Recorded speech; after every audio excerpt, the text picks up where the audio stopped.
quick as you could imagine, he's done 2 swings with a machete, and he's collected me fairly good. I was trying to ram my outboard. I've got a tiller steer. They had steering wheels. Yep. The machetes were waving, meat cleavers were waving. When I put weight on it, it just ended up in a big ball up here, and the pain was horrendous. And we pulled up beside each other, and little did I know, he actually had a machete hidden behind the windscreen. But then I noticed a plane flew over once, and then again. I thought, oh yeah, okay. And then I heard the helicopter. Couldn't see me because I was up so far up this creek, all the mangroves were growing over the top. Yep. That's when I got into pearl diving. The reg was you weren't allowed to get in the water until the sun was up, so you'd be sitting there with your reg in your hand, looking at the horizon. As soon as that sun poked over, reg in mouth, in the water. First dive might be an hour, no hang off, come up, 15 minutes to clean your shell, have something to eat, back in again. And you do that at least 8 times. So you do 8 dives a day. What you do there is you jump in the tinny, and rather than being on air, you'd go to look for new ground. We called it spotting. So you'd get in the tinny, you'd be 2 of yous in there, one would be driving.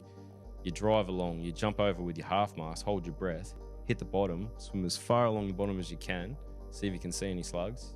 Come up, the guy would come over, get in the tinny, jump back in, drive another 30, 40 meters down the coast, and just repeat that all day. Yeah. We're going to do what your dad tried to do, Tommy. We're going to build a Land Cruiser and drive it across Darwin Harbour and make a TV series out of it. I remember when we drove it up, I actually jumped on the car when we drove it up. There was 4,000 piece of people at low tide have walked out on Mindle Beach with their phone lights. And all these phone lights along the beach were next level. They sort of just parted around us and followed us up the beach. It was a spine-tingling experience. Yeah. Which every diver I know in Australia. And we managed to get 40 guys to volunteer their time and fly themselves to Darwin on their own expense to join this crew. We had an army of people. We had like 60-odd people. All right, Matt Mitchell, thanks for joining us on the Next Gen North podcast. Yeah, thanks, Stewie. It's great to be here. Now, mate, I understand you're a commercial diver by trade. Yes. Just kick us off. What was the job you were attending to earlier this morning? Oh, this morning. Okay, yeah. So there was a rig tender out in the harbour that had some fouling in its thruster. I've just flown back in, and we've got a lot of work over at Groote Island at the moment, so a lot of my experienced guys are over there. So I thought I'd jump on the boat and do the dive myself this morning. So, yeah, went down and had a look, and sure enough, there was a fair bit of rope in one of the thrusters and some on the other side as well.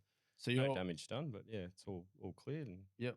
So your involvement is not, by the sounds of it, not mainly diving these days. Is it more of a sort of a top-down approach? You're the head honcho? Well, yeah, I mean, I'm the business owner. Yep. We have 33 employees at the moment, so it's a medium-sized business now, but I still, diving's my passion. I love getting on the tools still every now and then. Yep. Do a lot of supervising as well. But yeah, I'm mainly office-based. Yep. So maybe if you could give us a bit of an idea about how one gets into commercial fish diving, and that might be more of a life story type thing. So if you want to take us back to sort of the start, like how did you come to the Territory? How did you sort of find your way into this line of work? Yeah, sure. So I moved to the Territory when I was 12 with my parents. My father got a job up here. They only stayed for 3 years. So I think I was just before I turned 16, they moved down to Perth. And I just loved the Territory. So I was the youngest of 3 brothers. I stayed. My 2 older brothers and my parents moved away. And I think they thought I'd just, stay here for a little bit and get jack of it and move back, move down to Perth with them. But here I am 30 years later, still here. The only one of my family is still up in the Territory. So as a 16-year-old, you were just going it alone? Not quite 16. I think I was still 15. 15? Yeah. So I actually left school straight away then, which I regret now because my education wasn't the greatest. But what I did is I leased a mud crab license and went mud crabbing. Actually, sorry, before that, I took a job on a commercial shark fishing boat. Right. So I only did that for about 6 or 7 months, but we were commercial shark fishing all the way over to Groote Island and through the Bonaparte as well. So I got to see some good territory, the Wessel Islands and that. Caught some really big sharks. Mm-hmm. What sort of sharks are you going for? So that kind of fishing, what they used to do, I'm not sure if they still do it these days, but basically what you'd do is you'd set a drift net, which was about 3 meters deep and 2 kilometers long. Mm-hmm. And you'd put it out in the ocean and drift. And what you're basically catching is a small black-tip reef shark and mackerel. Yep. So it's about 50-50 on the catch. And they use them small sharks as your fish and chips for most of the southern fish and chip shops. Like that's your flake, That's your flake, yeah. Yep. It's good stuff. On the side of that, but what we used to do, because you do that at night, process during the day, process the catch during the day, but we'd set shark lines with big hooks and catch big sharks only for the fin, unfortunately. Right. So back then there was no regulations on actually keeping the shark, which was a bit brutal when you think about it. No, and I know that practice that doesn't happen these days. Right. But yeah, we should basically just chop their fins off and take their jaws out, and yeah, but we caught a lot of big tigers and hammerheads and bull sharks and all sorts across the territory. So were the jaws like, were they ornamental? Were they, you could sell them in a shop or? Yeah, Yep. basically. We weren't selling them commercially, but that was just like a little side thing. Like Sure. the young deckhand would do, take the jaws out, clean them up, and sell them for $50 when you got back to town for a can of beer or something. Yeah, like good that, little side hustle. What about the mackerel? Did that play into it? Like, or was that a bycatch that you sort of get rid of? Well, so that fishery was aimed at shark and mackerel, so it was about 50-50. So you did have a market like that you were selling to? Yeah, definitely. I was only a junior deckhand on the boat, so yeah, it wasn't too involved. But it just so happens that the boat I jumped on, which was a beautiful vessel, I don't think it's around anymore, was called the Thor. But before it got transferred over to being a drift net boat, it was a Trepang boat.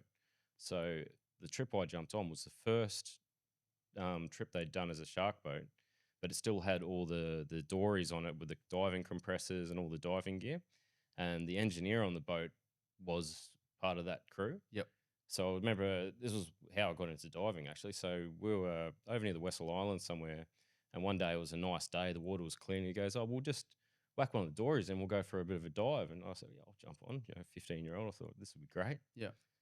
So I remember he didn't tell me how to equalize. So anyone that knows how diving works, you have an airspace in your sinus, so you need to equalize as you go into pressure because the air contracts. Right. So I remember I had one fin because there wasn't enough fins to go around, so we shared one each, a half mast. I whacked the reg in and I started swimming down, and my ears were just horrendous. So I probably made it like 3 or 4 meters down, but that was my first dive. I thought, this is awesome. If I knew how to equalize, I probably would have liked it a hell of a lot more. But yeah, and after that, that's when I leased the mud crab license. Yeah. And that was a friend of mine from school. His family had a lot of mango farms and mud crab licenses. They lived out of Howard Springs. So I leased a license off his mum, and I lived in a little shack on the Adelaide River, which was awesome for a 16-year-old. I reckon I drive past that. Is that little mud crabbers near the Narrows? Yeah, right at the Narrows there. Yeah. I drive past that on my boat all the time and think, geez, I wonder who used to operate out of that thing, because I think it's in a bit of disrepair these days, isn't it? To be fair, I haven't seen it in 15 years. Yeah, so I stayed in them shacks there at the Narrows. I remember I did a wet season out there, and back then I had an old Datsun Ute, but it wasn't very reliable. It didn't like turning right. It always conk out if you turn right. And it got to a point where it was pretty much unusable. But I was leasing this license, and I had a 16-foot tinny. And basically, I spent a whole wet season out in them shacks by myself. No power, no generator. And I didn't have a car. So basically, one of the guys would just come out every 3 or 4 days, bring a bottle of milk, a couple of packs of noodles, a bit of food, take the crabs. And yeah, that was a hard wet season. But yeah, it was quite interesting. Didn't have battery torches or anything back then. Wow. Sank the tinny a few times with the rain, and yeah. Some big crocs around there. Yeah, big crocs around there. So can you just like go through a day in the life of a crab, and then like what does your life look like? To be honest, it's quite a lonely life because you're by yourself a lot unless you hire a deckhand, which is not really needed. But most crabbers would be in a 16-foot tinny, a 5-meter tinny. You run 60 pots, so the work not exceptionally hard. Is that one lease? Is it like for 60? One license, 60 pots. License, sorry. So you'd have your 60 pots out. Back then, I used to do 2 runs around the pots per day. Yep. So depending on the tide, like on a neap tide, it's sort of low tide in the morning. So you either get up real early, like 3 o'clock. Takes you about 6 to 8 hours to go around the pots, and then you wait on a set of tide and come back again and do it on the next tide if you want to. When I was crabbing later in life, I'd only do it once a day. Yeah. So, what was the best bait and all that sort of stuff? Did you change them or? We used to use horse meat.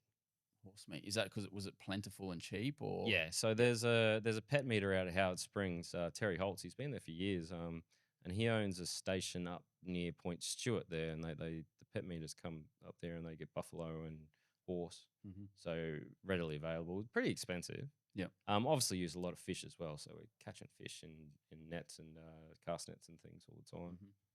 So what do you do when a tinny sinks in at the mouth of the Adelaide River? There's hammerheads and there's crocs. Well, where I used to tie the tinny up, because I didn't have a car to pull it out on a trailer every day back then. I had a weight that went over the edge there of the narrows, but at low tide, I mean all that dries out, so you'd have your tinny tied up there. And on a few big storms there, I just I was too scared to go out there and try and bail it out, and then it'd sink. But then at low tide, it'd be just sitting there. So you'd go the old 2-stroke motors, take the plugs out, give it a few pulls, get the water out. Yep. And away you go again. So I got pretty good at getting sunken outboards going. Yeah. Well, it kind of reminds me of do you know Kai that runs the Goat Island Lodge? Yeah. No, I've never met the guy. I've heard him on ABC Radio at the Upper Adelaide. Yeah. He's he's a mad Dane. He's from Denmark, and he's told me I've been there a few times to Goat Island Lodge and had a buffalo burger and a beer and all that sort of stuff, and he regales you with all the stories of that place flooding, like the storms that they get. But because they're in the upper Adelaide, it like the water really rises. So he's told me of times where he's essentially in the middle of the night, it floods, and he's there like trying to save his chickens. He's in like sort of chest deep water.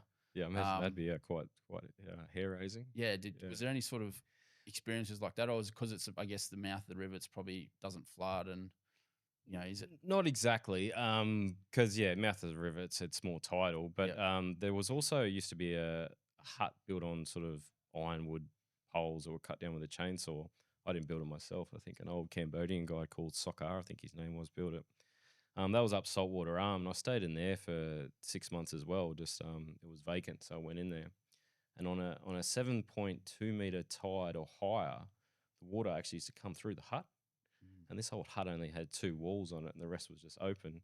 So I remember lying there in this sort of old single bed with a mozzie net over one night, and I think it was a king tide, 7.6 meters, and I looked over the side. There's about that much water through the hut, and there was mullet swimming around. Wow. Under the bed. I thought, oh, this is a bit sketchy. But was that just life? That was life. That's just how it was. And as a kid, I loved it. Yep. Yeah, that was the lure that sort of kept me in the territory. That kind of lifestyle. Yeah. So, I mean, up here it's the final frontier. That's right. So I think that's the main pull that keeps people here when they come. So. Yeah. And could you make a crust of it? Like, was it fairly lucrative? Yeah. And I guess how old were you when you actually mud crabbed? 16 when I started. Jeez. I would have thought you would have had to have been like 18 or something to get a license as a crabber. That's unreal. It was. I don't think there's any restrictions on it. Yeah. Well, back then there wasn't. That's for sure. But I think the first year I did it, I made $110,000, which was a hell of a lot of money back then. I bought myself a Land Cruiser. Yeah, that would have been 99, 2000. That's really good money. Yeah. And that was the reason I didn't stay in school, because I knew I could make that kind of money doing what I loved. Pretty seductive. Yeah. Did you get much chance to like have some downtime and go barra fishing around there? And oh, for sure. Yeah. I mean, that's all we did. We'd go goose shooting and explore the bush and go forward driving. And I think we've got some photos. If I can we chuck some photos up? And maybe you could just talk us through some of these photos. I think that you look like that's a horse of a barra right there. Yeah, so that's at the Narrows. That's right at the Narrows. So what that one was, I was actually trying to catch some crab bait. So I went and caught myself a big mullet like this with a 200-pound hand line. I was trying to catch a big stingray or shovel-nosed shark or something like that, because you get heaps of bait out of it. And that big horse took it, and what it did, it swam under a log. So I was just pulling this on this 200-pound hand line. I was pulling this dead weight in. So I felt it go. Pulled it in, and I seen this log come up. The log fell off the line. It was fighting the log on the way up. The log fell off the line, and the barra was just there, and I was just grabbed it by the gills, struggled to pick it up, put it in the tinny, and this thing just launched because it was green as it was in the boat within 20 seconds of being hooked. Yeah, right. So it still had a lot of, and it nearly jumped out of the boat just by just doing these, and not proud to admit it. Obviously, cut its throat back then. That was I guess no one would have believed me. It was 128 centimeters. Jesus, that's like a once in a lifetime. Yeah, people fish their whole life and sometimes don't get a meter barra. Yeah, well, I don't think I caught another metery for another 15 years after that. You didn't need to. Yeah. So there's some good muddies there. And that's what mud crabbing was like. You Yep. know, that you'd fill them up, tie them up, put them in the baskets. Yeah.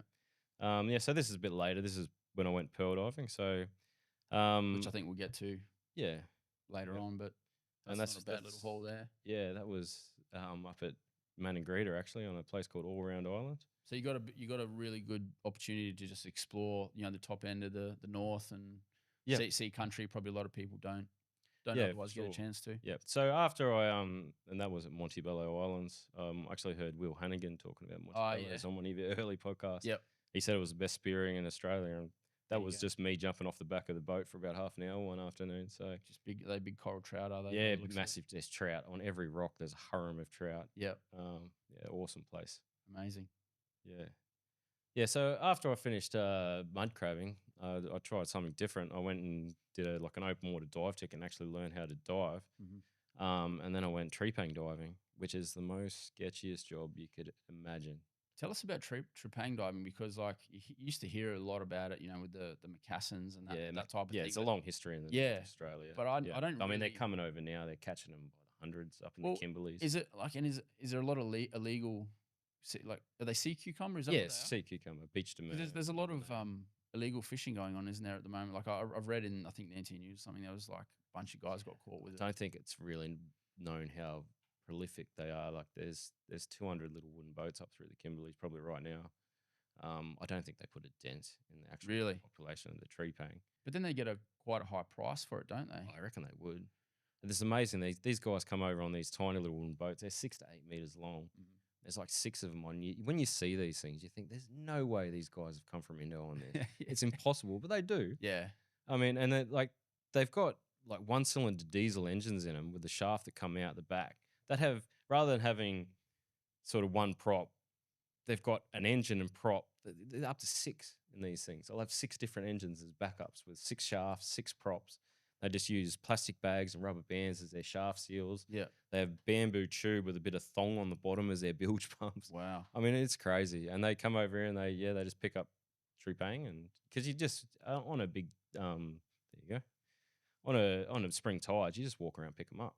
Yeah, right. And then flats. is it the Chinese market that they're Yeah, exporting they're known to, as an aphrodisiac. right? Yeah, So it's like medicinal yeah. type of You thing. know, and- I can't say I've ever actually eaten them. yeah. And They don't I'm look pretty that sure the appealing, do they? indigenous didn't even eat them. So Yeah. I'm not sure they're very tasty. Yeah, I think. And there's the legal boats that I'm talking about. Yeah, right. But when I was doing it, there's not many licenses in Australia. Mm-hmm. I think there's 4 licenses, and they're pretty productive. But I was on a small boat called the Grace, which is the sister ship of the Diane. Everyone's familiar with the Diane. That was the one that flipped over at Lizard Island, and all the guys on it died except for one. Shit. But it's an identical boat to that. And this is sort of when I was 18, 19. Mhm. And the oldest guy on the boat, which was the guy in that photo with all them crayfish, he was 23. He was the skipper. So it was a very young crowd. Yeah. And we'd just go all the way from Biggie Island in the Kimberleys to Groot Island. We'd go out for 6 weeks and just catch trepang. Yeah. Diving wise, very scary. Like we'd pull into a bay with a river and just start diving, and you're just in constant fear of crocodiles when you're doing that. Is that the main danger? Is it like is Yeah. Crocs over sharks and Yeah, you're never really worried about sharks. I mean, you're diving in basically zero vis most of the time, or you can just see in front of your face. And a lot of time the vis will get that bad. What you do is you hug the bottom Mhm. and you'd feel the slugs and you put them in your net bag, so you feel. Oh, so you like face down. You're just gliding along the mud, Right. and you'd feel them and you'd grab them. Yeah. And that plenty of times you've been pulled over stingrays and into who knows what. You get big tail whips and knock your mask off and stuff like that. So Yeah. it's a very scary job. Did We you have try any not to dive as much but we were diving pretty much most days. So you don't really do any like reconnaissance or anything for you just pull up and then over you go. The recon to find them was even worse. So what you do there is you jump in the tinny, and rather than being on air, you'd go to look for new ground. We called it spotting.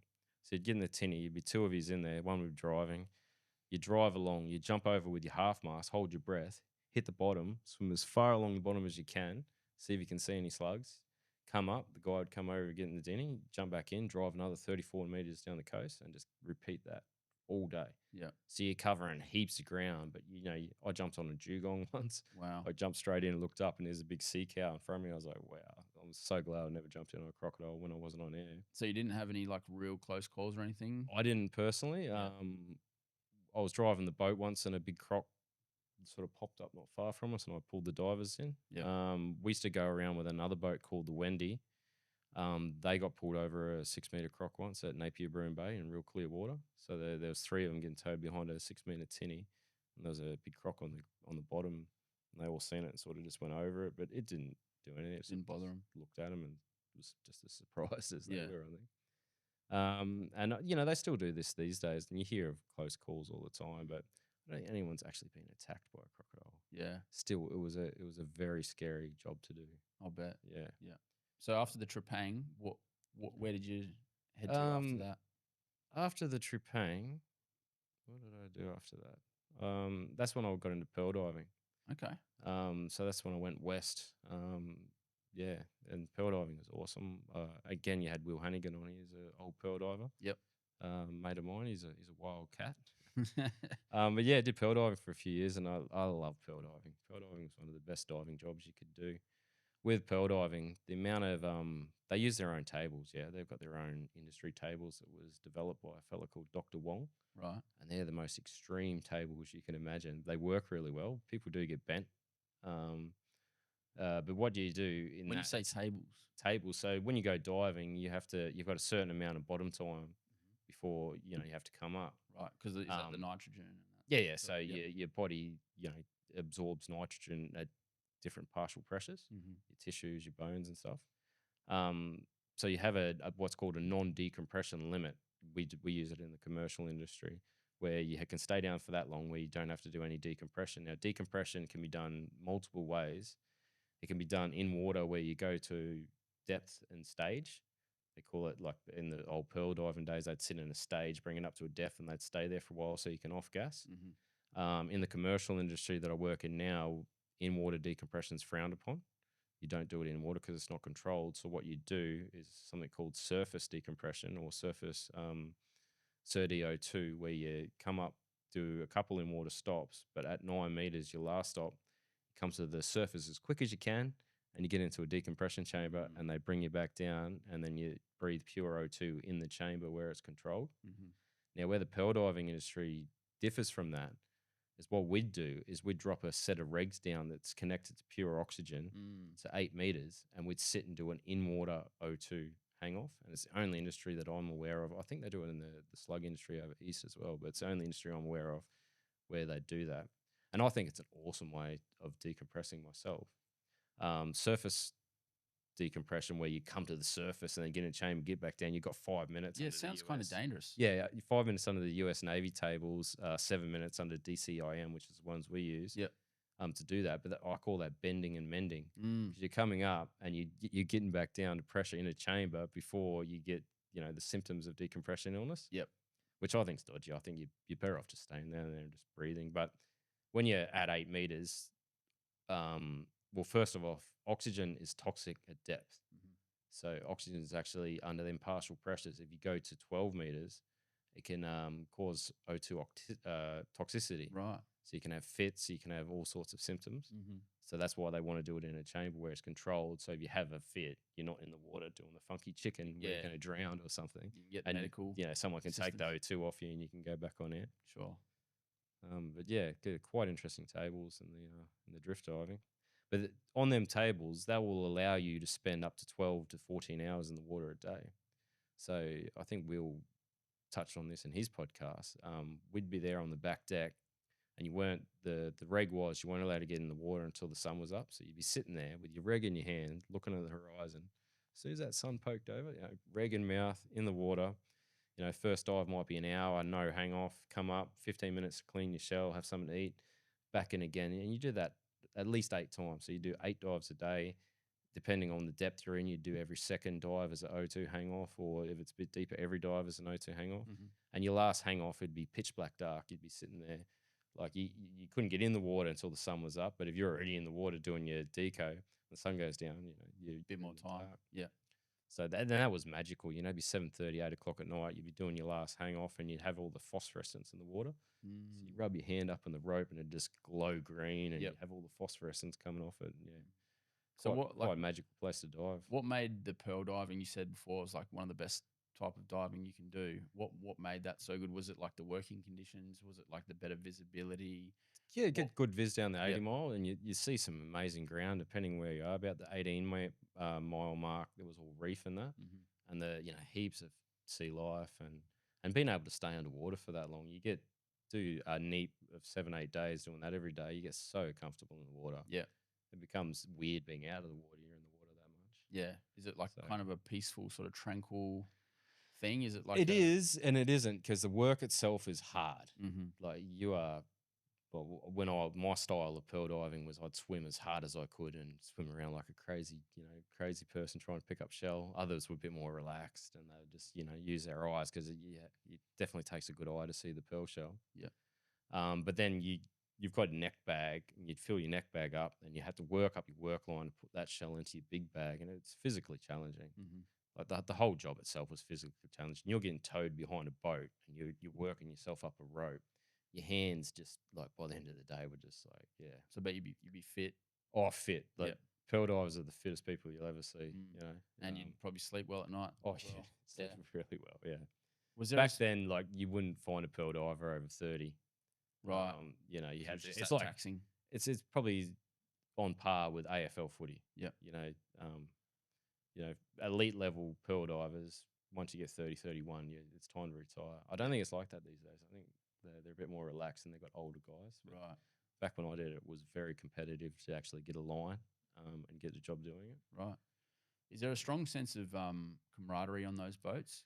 There is, but there's also a very high competition. Mm. Like the competition's, yeah, pretty fierce. Because there's probably a lot of money in it. So Exactly, you get paid per shell. yep. So yeah, there's a few times you get a few arguments over, because Yeah. you're right next to each other. If you start poaching on other people's ground, Yep.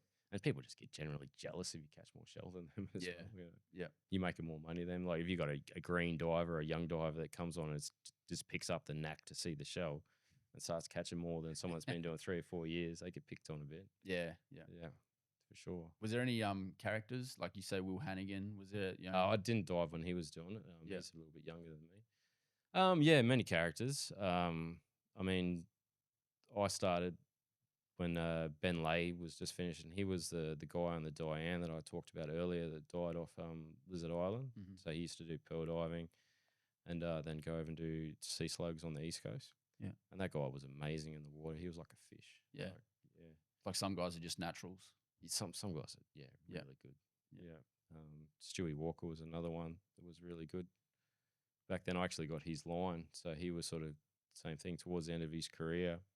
And to get a line on the boat back then, you had to be a decky for a year, so you had to be on deck. So you had to pay your dues. Yeah, so I got my job as the decky, and I think it was in the second neap in, and Stewie done his back. So and he done it pretty bad, because it was an early injury from his childhood, and that was his career done, and then that was my chance to get in the water. So There you go. yeah, It's all about timing and being in the right place at the right time, isn't it? yeah, Yeah. yeah. So with pearl diving, that's when I started getting my qualifications as well. So being a pearl diver, you used to get RPL, recognised prior learning, to do your commercial ticket. Mhm. So I managed to do my commercial ticket really cheap, and that's how you become a diver these days. You just have to pay the money, go to dive school, and get your ticket. Right. So I managed to get mine for like $4,000, and I think these days it costs you about 30. So, Okay. So yeah, I got my ticket. I also got me my Master 4 vessel ticket by doing that, working on the boat. And then I took a job driving workboats here in Darwin, which was really good. You make pretty good money when you're pearl diving. So rather than sending it all to the silver wall at the pub, Mhm. I thought it'd be a good idea to buy a little hobby farm out at Harbour. So I bought a little mango farm out there, and started commercial fishing again. So this is when I was sort of mid-20s. Mhm. Yeah, because I loved commercial fishing. It was sort of my passion. Yep. So and good money. Yeah, good money. Why'd you Yeah, stop? if you could at it. Why'd you stop the commercial fishing? Well, so I was doing that out there for a few years, doing jewfish and mud crabs, and then unfortunately I had a run in with some rival fishers, Right. So a couple guys moved into the area I was in, which is Port Patterson. It's out the front of Bono Harbour there. There's Okay. some islands out there. Yep. And Um, these were actual commercial fishermen as well. yes. Yeah, yeah. So they were legal, but they were just Legal, yeah, yeah, yeah. okay. Legal, yeah, Yep. yeah, yeah. So yeah, not sure how it happened. I think it was a bit of a misunderstanding. But I'd come back from holidays from Fiji one time, and I went to put my pots in for a day, and I went to check them the next day, and I went out to one of the islands there, and all my pots were gone. I thought this is a bit strange. And I heard there was a new guy that moved into the area, and I was thinking, oh, it must be this new guy. So I got a bit angry in that, and kept going about my way. And then I seen a boat, another fisherman in a tinny. I thought, oh, this must be this guy. So when I sort of confronted him, said, where's my pots? He sort of denied it, and that we had a bit of a physical altercation. Nothing too major. So well, maybe a little bit major, but we sort of separated, and I've got back into my boat, started heading off. Then I seen another fisherman come around the corner. Didn't realize these two guys were together. And he sort of approached me, and I kind of knew this guy. I was a bit familiar with him. Said, "Oh, I'll go see what he wants." So we pulled up beside each other, and little did I know, he actually had a machete hidden behind the windscreen of his boat. So when we sort of got close enough, we were in two boats side by side, but we were sort of standing Yeah. within arm reach of each other. Yep.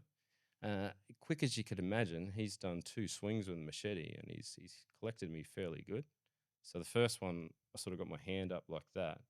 It cut all the tendons in the hand. Jesus, you can see the scar there. Yeah, and you hit me in the side of the head, so it chopped the bottom of my ear off, a big gash behind my ear there. Bloody hell. And then he swung it again. I put my other arm up, and that got me in the elbow, and that sort of took a big chunk of bone out of my elbow, and the tricep tendon was completely severed. And that was split second sort of thing. Yep. I grabbed this guy, sort of pulled him close so he couldn't swing, give him a big push, put the boat into gear. It was an old tiller steer. And even though them tendons were all cut, I could still grip the tiller. Right. I couldn't open my hand because they were cut, but I could still grip. Might have been a lot of adrenaline going as Oh, well. I yeah. imagine, It was at this stage, it happened so quick. I was sort of just taking stock of what happened. I'm looking at my hand. I was looking at my arm. I was like, "Ooh, that's real bad." I'm driving away, and then I've looked behind me, and sure enough, these two blokes have come in behind me, and then the chase was on, so they were after me after that. I think I worked out it was about 7 or 8 miles they ended up chasing me for, and that whole time they were trying to ram my outboard. I've got a tiller steer; they had steering wheels. Yep. The machetes were waving, meat cleavers were waving, one in each boat. As I was sort of heading back towards where my farm was, I was running out of fuel. I was only using caddy tanks in the tinny. I remember leaning over at one stage because I wanted to change the tanks, and I grabbed the fuel line, and I've gone like that to unplug it, and my whole tricep tendon, when I put weight on it, has just ended up in a big ball up here, and the pain was horrendous, and I just sort of fell over. The boat spun out. Yeah. I thought, oh, I've got to get going, or these guys are going to get me. So back into gear, started going, and then I realized, I've got a breath of fuel left in this tank. It's going to run out any minute. I'm going to be crab bait in a second here. So I ended up ducking up this little creek and driving straight up the creek as far as I could. The tiller steer, they can't follow me as quickly because they got steering wheels and their maneuverability is not very good. Yep. So going far up this creek, I've got up as far as I could. I couldn't bash up through the mangroves any further. I'm sitting there, I was like, hope they don't come up. But sure enough, I heard the boat coming up the creek. I've got to get out of here. So I nosed the boat into the mangroves, jumped out, grabbed a 5-litre bottle of water, and just started going through the mangroves, which was quite difficult when you've got no arms. Made it in about 30 metres, and I couldn't go any further. I just sort of collapsed because I lost that much blood. And I just sat there, and I was in far enough where I couldn't see the boat through the mangroves, but I could, I wasn't far in. I heard them pull up, sort of, go through my boat a bit. And then I was just hoping they didn't come in after me, which they didn't, thank God, because they would have found me pretty quick. Yeah. They rifled around the boat for a bit, took the keys out of the ignition, and then they took off. And I just sat there for a while in the mangroves. I remember holding my hand up, this arm up one stage, and the congealed blood was probably hanging down about a foot from my fingertips. So the injuries were quite significant. Anyway, I ended up making my way back to the boat. By that stage, it was low tide, so I was just sort of dangling on the mud and in the sticks. Yeah. Um, when I got back, I set my EPIRB off straight away. Mhm. It wasn't one of them 408 ones. It was one of the old 270 megahertz ones. Okay. So it's only picked up by sort of planes, I think. Right. Anyway, I set that off, and then I sat there through the whole low tide cycle. So I mean, it was probably 11 a.m. when I got back to the boat, 1 o'clock ish. Mhm. I remember it was sort of January time, so a big storm come through in the afternoon, which is great because it washed all the blood away. 'Cause there Right. was so much blood everywhere. And that was really good. And I sort of cut my shirt up to sort of bandage my arms up and yeah, sort of fix myself up a bit. And I also managed to drop the bottom of the tiller off and hotwire the boat. Mhm. So I had the motor started. So I was Right. waiting for the high tide and I was going to get out of there. Were you worried that they would be waiting for you? Oh, yeah. Yeah. Yeah. I was very worried that they Yep. were going to be sitting out the front of this creek when Mhm. I got out there. But then I noticed a plane flew over once and then again. I thought, oh, yeah, okay. Mhm. And then I heard the helicopter. So there was a helicopter out looking for me, but it couldn't see me because I was up so far up this creek. All the mangroves were grown over the top. Yep. So it was flying over, but it couldn't see me. And by the time the tide was just almost up, ready sort of to start the boat and get out of there, they were sort of just going along the creek line. And as they were going along, the trees were parting. So as they come over the top of me, the trees sort of parted and they see me. Mhm. So what they did, they dropped a TRG guy off sort of in a little clearing about 30 meters away. He walked in. By the time he got to me, it was pitch black dark. And he had this pissant little headlamp that wasn't really working very well. So he's sort of like, he had his gun out and he's like, show us, can you shine a light? Have you got any weapons? I'm like, just chill, dude, it's all right. Shine the light for him. He got on the boat, realized I wasn't a threat. Like he was treating me like a threat at first. Sort of bandaged me up. And at that stage, the water was high enough and I could get out of there. I was like, I'll take my tinny out and you can follow me back to the ramp. But he wasn't having a bar of it. He's like, nah, mate, you'll come with me through the mangroves. I'm like, sure about that? So yeah, he sort of made me. Didn't give me much of a choice. And that was probably the hardest thing. I had to walk with this guy through the mangroves for about 30 meters in the pitch black dark, trying to clamber through, and it was painful. And yeah, got into a chopper. They couldn't land because their skids might get stuck in the mud. Yep. So there was a tiny little clearing there. They sort of hovered. We went in, army rolled in. They took off and went to hospital and my injuries were significant. So after that, I couldn't physically continue working for at least 18 months, I think it was, before I sort of got recovered. Yeah. And I will say one thing, a lot of people say you get sick, jump on a plane, but the treatment I got in Darwin Hospital was excellent. Yeah. There's a doctor up here called Ravi, somebody's a hand surgeon. Okay. And he repaired my hand, the plastics guy sewed my ear back on. Yeah. I mean, that bottom of my ear, when I was driving the boat, it was literally slapping on my neck in the wind. At one stage, I nearly grabbed it and sort of tore it off because it was annoying me that much. I'm glad I didn't because they sewed it back on. You can barely even tell now. So. Yeah. No, they've done a good job. Yeah. What were the ramifications? Because obviously, if they were legal, then they would have been the police would have been able to quite easily. For sure. So when they left me, what they did, they went straight back into town and went to the police and made up this very elaborate story. How I I can't remember what the story was now. It was that long ago. This is talking over a decade ago now. So at first they didn't really get charged or with anything. We all got charged at the end of the day with assaults and all sorts of things. It took about 2.5 years to go through the courts, and finally one of them ended up buckling and telling the actual true story. Was it to save himself? Yeah, pretty much. Yeah. So he didn't go to jail, but the other guy, I think, went 5 years jail. Right. Deservedly so. Yeah. I mean that type of thing I can see why you wouldn't. Well, you couldn't return to that type of fishing, but I could see why if you. It was a good time for a career change. Yeah, that's right. So that was a bit of a bit of a sliding doors moment, for sure. So I was lucky enough to have a good friend of mine, Ben Wall, who owned a workboat company, and they had just picked up a big project over in Port Hedland, and he come and see me in hospital. I'm lying in there in hospital. I was in hospital for 3 weeks, I think. And he said, mate, as soon as you're out of hospital, give me a ring. We'll send you over to Port Hedland, give you a job driving the boats over there. So yeah, I went over to Port Hedland, which was a great segue. Yeah, I mean, it was great projects. That was when BHP were expanding their export wharves. So I was there for RGP 4, 5, and 6. So And plenty of then, work and yeah. yeah. So I was driving a tug, just moving barges around, which was great for me because physically I couldn't work very well. I Yeah. could drive a boat still. So yeah, just moving barges around and got excellent experience in that sort of game. Yeah. How long did you do that for?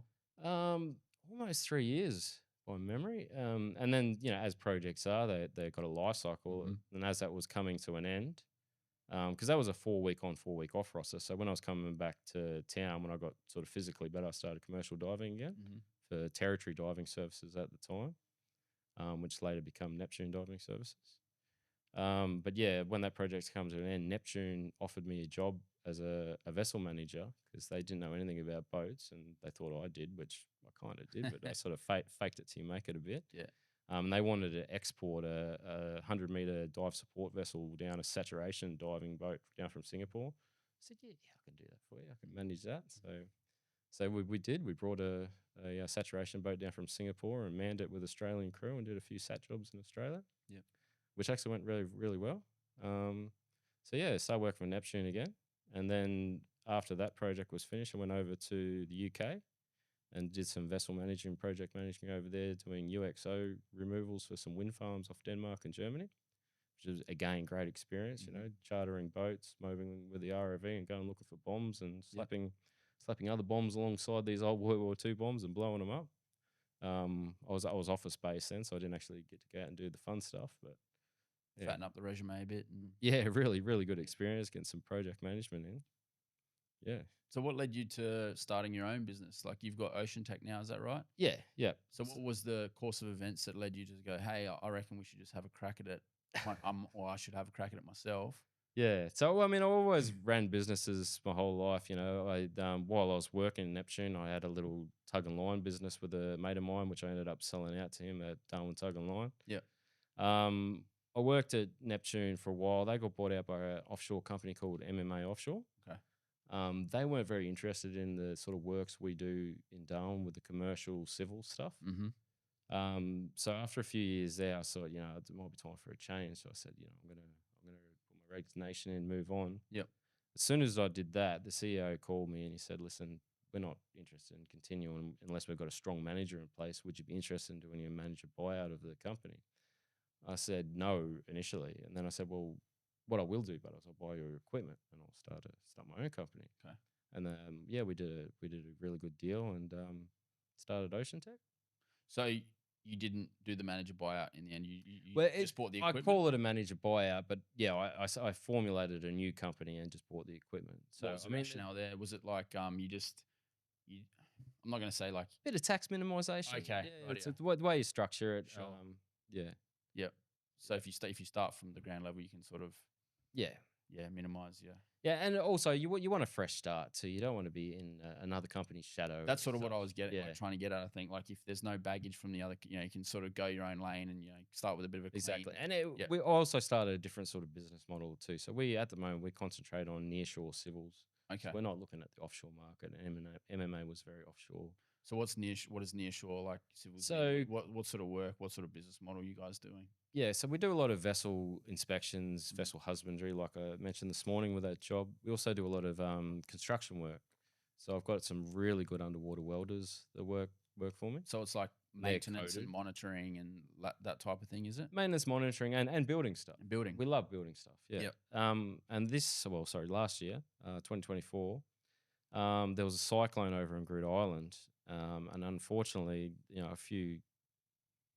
the Swiss cheese effect, and they didn't manage to get the ore carrier off the wharf, and the cyclone went over, and as you're probably aware, it completely destroyed the export facility, and there's a photo of what's happening out there right now. So we've been over there. We were the first ones on site. We took a little jack-up barge over there and started recovering the wharf section. Mm-hmm. So at the moment, we've picked up over 1,000 tons of scrap from the seabed, and it's great work. So we're doing exothermic subsea cutting of piles and hydraulic tools to recover all the big precast concrete slabs and things like that. Yeah.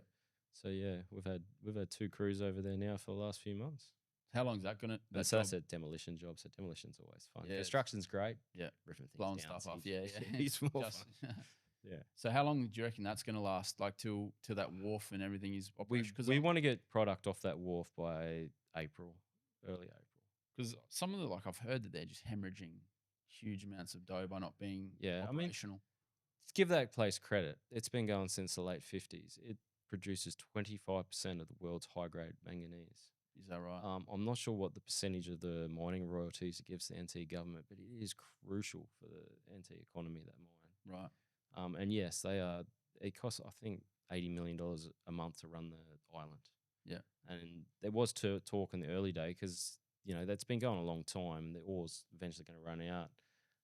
Lease negotiations with the Allendaqua Land Council, they're only given 5-year leases.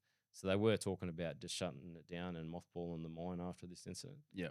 But give credit to the owners of the mine, Gemco. So Gemco is 49% South 32, and then there's a conglomerate of other companies that make up the rest. But they've put their hand in their pocket and they've pulled out $170 million to get this thing going again. So yeah, and it's critical to the Northern Territory's economy. There's 1,500 people that work out there. A lot of them do come from Queensland, unfortunately, but yeah. We won't hold it against them. No, I don't know why everyone from Cairns loves working at Grid Island. It's about the same distance from Cairns as it is to Darwin. So it's halfway in between. They've got flights from both locations. And I think the East Coast guys appreciate the kind of money they make there. Well, I mean, the Territory needs projects like this to stay alive because I think we've only got like a handful of active mines at the moment. Exactly, like, yeah. We can't afford. So Rangers closed down. I think we've got 8, give or take, active like mines. Like, don't quote me on that, but and they're not very big either. So. Nah, like whereas somewhere like WA has got like 140. I mean, core lithium's in maintenance. That's right. MacArthur River still going with the iron ore, but like we need more mining. WA's got 140, 150 in comparison. Like, and they pretty much kept the Australian economy afloat during COVID. So we need to get have projects like that. Yeah, for sure. Stick around for much longer. Yeah. The underwater car. So take us through this. A couple of years ago, you guys had a crazy idea. Favorite topic. So actually, for those that don't know, we drove a Land Cruiser across Darwin Harbour. And this stems way back. So the company I have now, when I said I worked for Territory Diving Services, which then become Neptune. So Territory Diving Services was started by a fellow called Tim Proctor back before I was born, so late 70s. And great guy. He come up with an idea back then to drive a Land Cruiser across Darwin Harbour. And they tried it in 82. So they got an old that one's an FJ, but they got a diesel engine Land Cruiser, 42 series Land Cruiser, short wheelbase. Marinized it as much as they could with the technology they had back then, had a compressor on some floats, and basically sent it from Mandorah and tried to drive it across the harbour. Obviously didn't go great. I don't think they thought they were going to succeed. I think they were quite surprised how far the car got. How far did they get in the end? It's a credit to Land Cruiser. So basically they've gone off the beach and they're on scuba and that, and they got no way of steering or nowhere where they're going. So this car sort of just drove itself about 4 kilometres, I think, before it hit a reef and stalled. Yep. And the reason they couldn't go any further is because they didn't have a pneumatic starter motor. Okay. So once it stalled, they had no way of restarting the engine. So that was it. Yeah. And as I said, I don't think they were planning on succeeding because they already had a lift bag on the back of the car. All they needed to do was crack a valve and it'd inflate and this thing would float to the surface, which they did, and they towed it across. Yeah. But I mean, great effort and great Territory spirit to try and do something like that. Absolutely. It's good to see the old footage of that because you see them, they're all in their stubby shorts. No one's wearing a shirt. Big beards. Everyone's walking around with them old Darwin stubbies on Middle Beach. Terry toweling hats and all that good stuff. But anyway, so Tim's obviously a long time Territorian, and then he obviously had sons. So he's had a couple sons. One of them, Tommy Proctor, went to Darwin High School, and there was a crowd of guys, his mates, sort of got into diving in that stage. So I think before the podcast, I met Stevie Phil, Jarry Burton. There was also another guy, Tom Lawrence, who didn't get into diving. He got into filmmaking. So Tommy Lawrence was really the ideas man behind this. So he decided, we're gonna do what your dad tried to do, Tommy. We're gonna build a Land Cruiser and drive it across Darwin Harbour and make a TV series out of it. There's another guy, Glenn Summers, who's in that photo on the far left. So he's the electrical engineer genius behind the actual build. Mm-hmm. So I was going to say, why electric? You know, like you've gone from the diesel in the Yes. 80s Yeah. to then the electric. Is it because Glenn had the I reckon it know-how, was or is a it lot just to do having Glenn as the resource there. So he's in that same Darwin High crowd, same school. He doesn't live in Darwin anymore, I don't think. He lives in Melbourne. Yep. But Tommy actually ran Glenn, and I think you know Glenn, yeah? Yep. Yeah, so he's an interesting character. And Tommy probably hadn't spoken to him for a year, and he rang him up and said, "Listen, Tom, this is what we're gonna. Sorry, Glenn, this is what we're gonna do. We're gonna build a Land Cruiser, and we want to make it electric." And Glenn actually got really upset on the phone. So he's going, "You're crazy. You know, this is an idea. You don't even know what you're doing. You no idea what you're doing. You don't know how hard this is gonna be." And he hang up on Tom. And Tom tells me the story, and I'm probably butchering it a bit. But it just sounds funny, and it's Glenn to a T. And then Glenn, sure enough, he's processed what Tom's told him. Yep. Rang 10 minutes back later, and it's like, "Okay, let's do it." And then I didn't know Tommy Lawrence at that stage, but he gave me a call, and I didn't know him. I just got this random, call, and he said, Yep. "Matty, I hear you're the man that knows about diving and Darwin." I said, "Well, know a thing or two." And he goes, "I wanted to do what Tim Proctor did back in the 80s," and I just, "Yep, let's do it." Yeah. So yeah, it was the greatest 3 months of my life. So we for the Land Cruiser itself, we had a Glenn as the head electrical engineer, Finn Davey, who's a diver as well, part of that same group, who's a mechatronics engineer, and a team of really technical guys that built this thing. So they got I think it's called a net gain Hyper 9 electric motor Right. and control system, which they bought offline. So that's an 88 kilowatt electric motor. Was that you with just a get it off control Amazon, system. do you? Yeah, you can buy them online. mate. Really? Pretty common Wow, in okay. electric cars. Sounded like something from space, but just from Amazon. Like you can just yeah, just, well, just I don't know if it's Amazon. online. We can yeah. definitely buy it online. Wow. Yeah. So they adapted the bell housing on the cruiser, kept the same gearbox, and put this motor on it with the control system. And in the back, we had 2 banks of batteries, which were 100 amp hour batteries. I think in total in the 2 banks, we had 15 kilowatt hours of power. Okay. So heaps of power. And then what that was all encapsulated in aluminium framing with a clear perspex on top of the batteries. So it was all sealed, and then that whole drive unit was then filled with silicon oil. Yep. So it's a non-conductive oil. Right.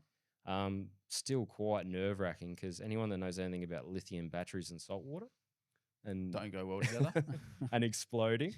So I didn't know much at the start when we started building this thing in my workshop, but I did a bit of research and I got very nervous. I thought, oh God, we're going to drive a bomb across Darwin Harbour, go across gas lines and things. So what was your actual specific role in this? Were you driving the car? Were you just like providing diving intel and that sort of thing? So I basically project managing the diving side of things. Okay. So I put the call out to pretty much every diver I know in Australia, and we managed to get 40 guys to volunteer their time and fly themselves to Darwin on their own expense. Wow. To join this crew. We had an army of people. We had like 60 odd people. Is that right? There for the project.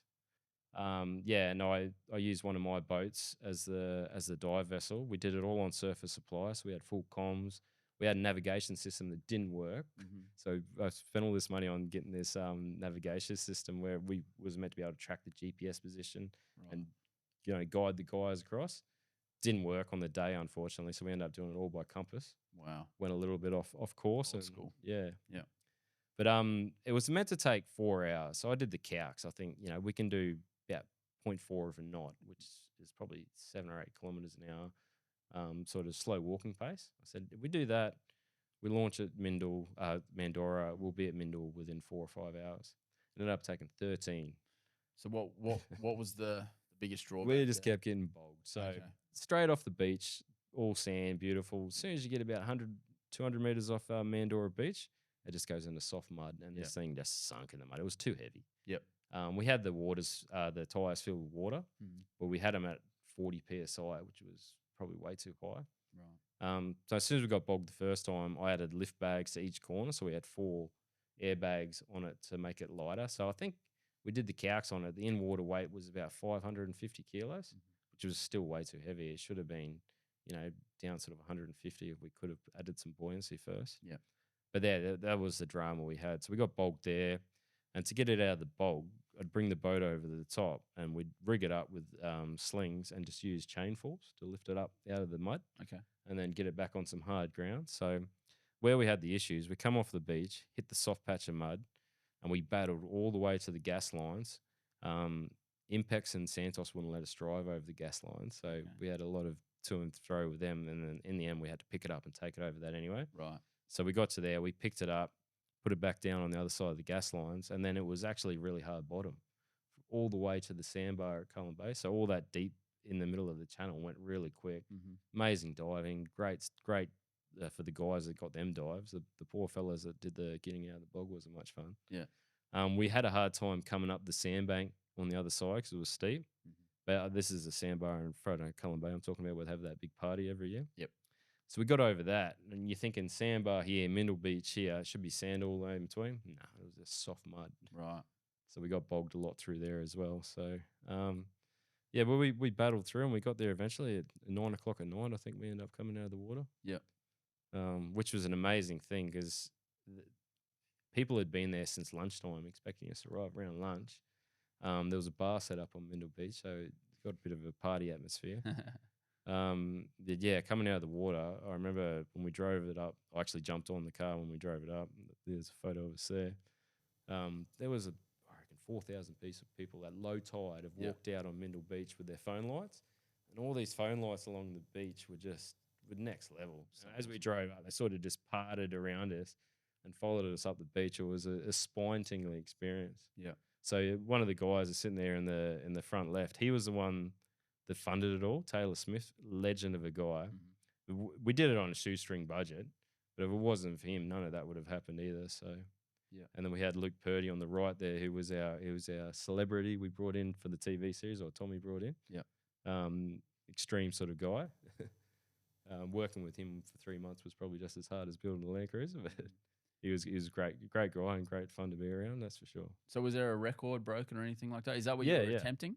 Yeah. So it was for the TV series that Tommy made, Colt Cars. If anyone hasn't seen it, definitely give it a plug. But yeah, no, we broke the record for the longest underwater drive, the deepest underwater drive.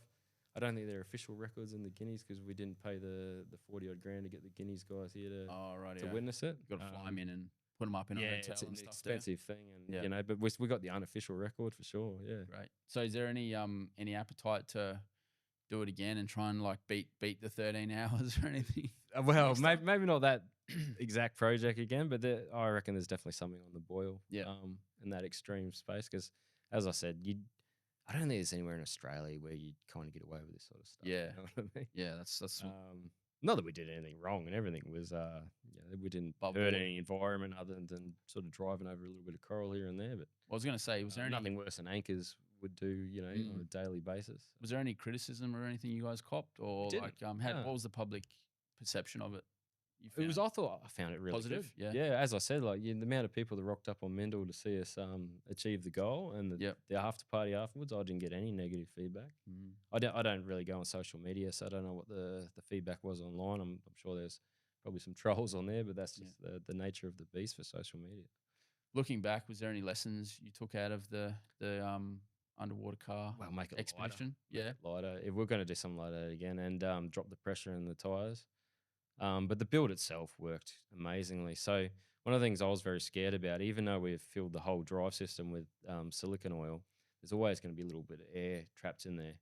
And as you go to depths, I think we got to 35 meters. So that airspace is going to be constricted 3.5 times. Right. And that's when the water gets sucked in. So I think it was Finn Davies' idea. He came up with an ingenious way of building this bladder under the seat that had silicone oil on it. And we just grabbed a couple like 20-kilo plates from the gym and just whacked it on top. So as we went down, it's got pressure on it, and any air that compressed would push this oil in. So like an oil compensation device, like a homemade one. Right.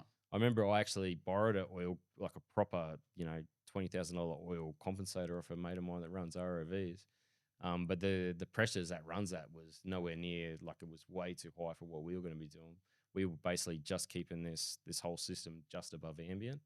So maybe less than 10 PSI or something of pressure in there. Because I was very worried about getting water ingress into that system, and then batteries. getting into a thermal run runoff. run away, whatever. And then a big bomb going off underwater. But, Yeah.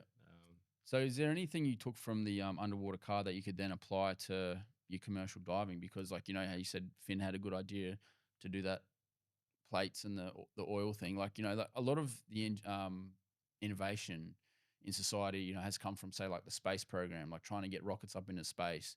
And then a lot of those little gadgets were then, you know, commercialized and used yeah. in domestic life back in, you know, America and then the rest of the world. Did you find any sort of similarities there, or Not like, really, but no? it did open my eyes up to know that you can take like that electric motor that's designed for, you know, not really for electric cars, but you can take something like that and you can adapt it to our industry, Right. with a little bit of innovation. So Yeah. there's a lot of off the shelf items you can purchase. And I mean, we can make an FJ Cruiser, rip the petrol engine out of it, and turn it into electric. Yeah. And after spending 13 hours driving this thing across the harbour, we drove it out the beach. We only used like 15% of our battery power. So So that was never going to be a problem. You always had enough juice. And we were worried. Yeah. The guys did the calcs and they were comfortable, but we didn't expect to use like that little of our power. Yeah, So yeah. then after that, I had it in my workshop for months after that, and I had to basically drive it around, you know, around Fisherman's Wharf Mhm. and just to drop the batteries down because it was a danger having charged batteries in there. So my instructions were to run this thing down, you know, Yeah. and that car just kept going and going and going. It was working perfectly, other than the rust that was starting to appear. I've got a 20-foot container at my workshop where we've converted it into a dive tank to do our welder quals and that. So we picked it up and dunked it in that after the crossing, give it a freshwater rinse. It didn't really work. It still corroded quite heavily after the crossing. Yeah. But yeah, that car was running fine by the time it left Darwin. I guess that's just how far battery tech's come, hasn't it? Yeah, it's amazing. It's amazing how you can convert an old cruiser like that to electric. And geez, it drove well. Like, and the torque and the power, like, yeah. If you ever make a bull catcher or a hunting cruiser, turn it into electric. It was awesome. There you go. As an experienced diver, what sort of advice would you have for, say, the next generation of avid divers that want to get into the industry? Do you have any advice for them, or what's the best way to get involved? Best way to get involved is obviously, you know, you have to have a love of diving and the industry. You got to be committed to pay that initial outlay to do your qualifications. Once you've got your qualifications, it opens up a whole world of opportunity. The divers, it's a funny game. No one really takes full-time jobs. They just work casually. They jump from project to project, but you can take it all around the world, all around Australia. The qualifications we have in Australia are the highest level. So you have what's called an ADAS ticket. You rock up in the US and you say you've got an ADAS ticket. You got more work than you can do, and it's really high paying. Like guys that finish their ticket straight out of school, you know, they're on $600 a day as a green diver sort of thing. Yep. So Pretty yeah, enticing. good industry to get into. A lot of people that do their ticket don't end up making a career out of it, but it's Do they good. branch out into other things, or is Well, some people, it's just not for everybody. It's Right. not as glamorous as it sounds. A lot of time you're in the mud, no viz. Commercial diving, you wear the big helmets and you got all the tools hanging off you. It's not like your normal recreational dive. It can be quite daunting. Can be quite physical as well. Yeah. But in saying that, I mean, in the North Sea, the saturation divers up there, the average age would be over 55. Because they sort of get their job over there and they never leave. As for OceanTech, how can people, you know, potential clients, how can they find you and you know, get your services? Oh, we're easy to find, obviously online. Just go straight to the website. We're pretty well known, so we've got a really good clientele base. To be honest, we can't take on too much extra work at the moment. We're pretty much at capacity. Well, you might have to expand by the sound. Yeah. We have been rapidly. So since starting OceanTech, and we started with, this is 2.5 years ago, we started with 4 employees. And you know, a small revenue base. We've gone 10x in 2.5 years. So that's employees and amount of work we're doing. So I've got a really good crew. Some very experienced guys and girls. I've got one young lady now who's a first commercial diver in Darwin, local girl. Right. But she's also really good at managing. So Brianna Riley, she's great. and a lot of our success due to sort of her helping the management side of things. And my most experienced dive supervisor has been diving up here for 40 years, Alistair Lehman. Amazing guy, most technical minded for diving equipment that I've ever met. Probably forgot more about diving than I'll ever learn. So Yep. yeah, no, it's easy when you've got a good crew around you for sure. Oh, mate, sounds like a fascinating industry, and sounds like you're getting good growth in anyone's terms. So, mate, we appreciate you taking the time today to come and have a chat with us. And No best of luck. dramas, it was a pleasure to be here. Thanks, Matt. Appreciate it, mate. All right, too easy. Cheers. Thanks, everyone. See you next time.